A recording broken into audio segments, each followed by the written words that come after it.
En el vídeo anterior os expliqué por qué, a mi entender, los miembros de la manada, con la ley del solo sí es sí en la mano, deberían ver reducida su condena. Pero este no es el único efecto que está provocando o que va a provocar la ley del solo sí es sí. La ley del solo sí es sí no solamente va a provocar que los ya condenados puedan solicitar que se les rebaje la condena.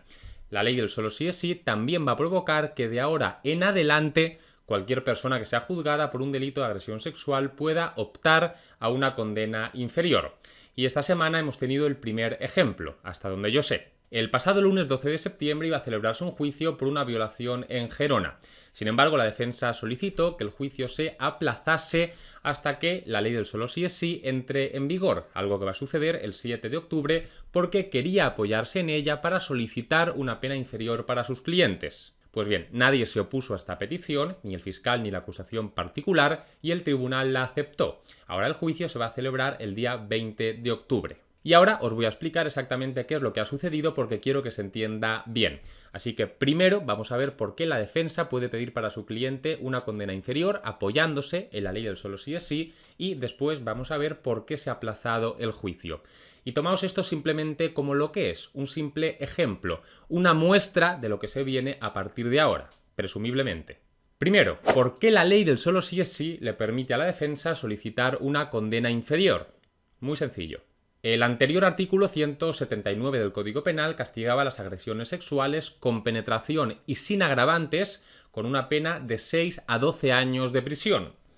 Cuando la agresión sexual consiste en acceso carnal por vía vaginal, anal o bucal o introducción de miembros corporales u objetos por alguna de las dos primeras vías, el responsable será castigado como reo de violación con la pena de prisión de 6 a 12 años. Y el actual artículo 179 del Código Penal, después de la reforma que ha introducido la ley del solo sí es sí, ha pasado a castigar las agresiones sexuales con penetración y sin agravantes con una pena de prisión de 4 a 12 años. Cuando la agresión sexual consiste en acceso carnal por vía vaginal, anal o bucal o introducción de miembros corporales u objetos por alguna de las dos primeras vías, lo mismo que antes, el responsable será castigado como reo de violación con la pena de prisión, y aquí viene la diferencia, de 4, no de 6, de 4 a 12 años. Luego, tal y como podemos ver en este dibujo, tanto en la pena anterior como en la pena actual, el límite máximo son 12 años, pero el límite inferior cambia. Antes era de 6 años, ahora es de 4 años. Es decir, antes podía optar a una condena mínima de 6 años, un agresor sexual, y ahora puede optar a una condena mínima de 4 años, 2 años menos. Por eso, la ley del solo sí es sí le es favorable a los acusados de agresión sexual. Y segundo, ¿por qué la defensa en este caso ha solicitado que se aplace el juicio? Pues muy sencillo también.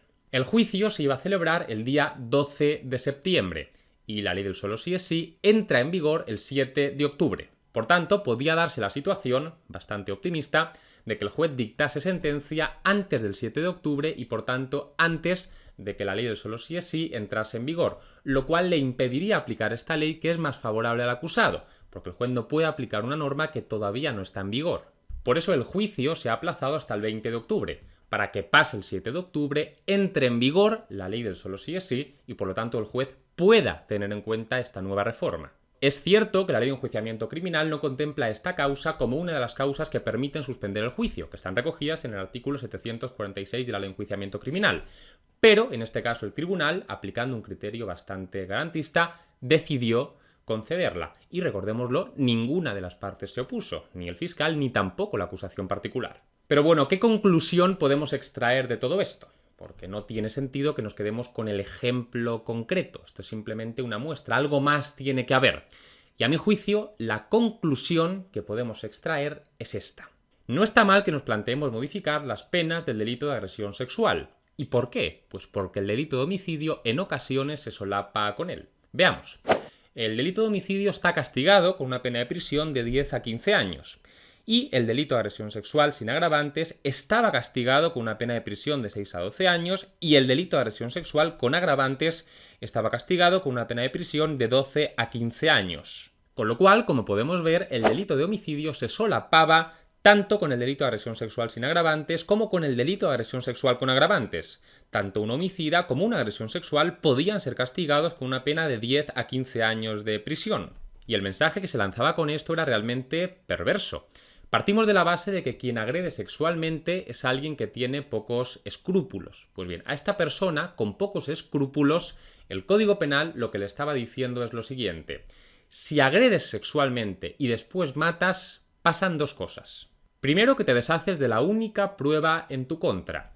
Si la única persona que había contemplado la violación era la víctima y tú te deshaces de ella, ya no hay pruebas en tu contra. Ni la víctima, que puede declarar como testigo, ni tampoco tus restos biológicos que se pueden encontrar en su cuerpo. Y segundo, aunque de alguna forma se te vincule con la muerte de esta persona, si borraste bien cualquier huella de la que se pueda inferir una violación, lo peor que te puede pasar es que se te imponga la misma condena o una condena similar, si no recurres al asesinato, que no hace falta. Con lo cual, el mensaje, perversísimo, como decía, es: si violas, mata, y lo peor que te puede pasar, si te descubren, algo poco probable si haces las cosas bien, es que se te imponga la misma condena o una condena bastante similar. Perversísimo. Y precisamente por eso antes decía que no me parecía mal, porque tiene sentido que nos planteemos modificar las penas del delito de agresión sexual, o bien manteniendo la pena del delito de agresión sexual y aumentando la pena del homicidio y también del asesinato, o bien manteniendo la pena del delito de homicidio y reduciendo la pena del delito de agresión sexual. Con esto lo que conseguiríamos es que en ningún caso se produzca ese solapamiento entre los dos delitos, y de esta forma el derecho penal estaría lanzando un mensaje muy claro: el que mata, lo paga, y matar nunca sale a cuenta penalmente hablando. El problema es que la ley del solo sí es sí no ha hecho esto. Ha cambiado la pena del delito de agresión sexual sin agravantes de 6 a 12 años a de 4 a 12 años. Y ha cambiado también la pena del delito de agresión sexual con agravantes de 12 a 15 años a de 7 a 15 años. Por tanto, ha conseguido, entre comillas, dos cosas. En primer lugar, que el solapamiento se sigue dando, luego problema no resuelto. Y, en segundo lugar, ha creado horquillas penales amplísimas. Ahora el juez se puede mover dentro de marcos enormes, de 4 a 12 años y de 7 a 15 años. Esto le da una discrecionalidad excesiva, a mi juicio, que creo que va a traer problemas. En conclusión, el problema no es que nos planteemos modificar las penas del delito de agresión sexual. El problema es que lo hagamos mal, para variar. En fin, y hasta aquí el vídeo de hoy. Como suelo deciros, si os ha servido para entender mejor este asunto, podéis dar me gusta y comentar cualquier cosa, así contribuís a la difusión del vídeo. Dicho esto, hasta la próxima.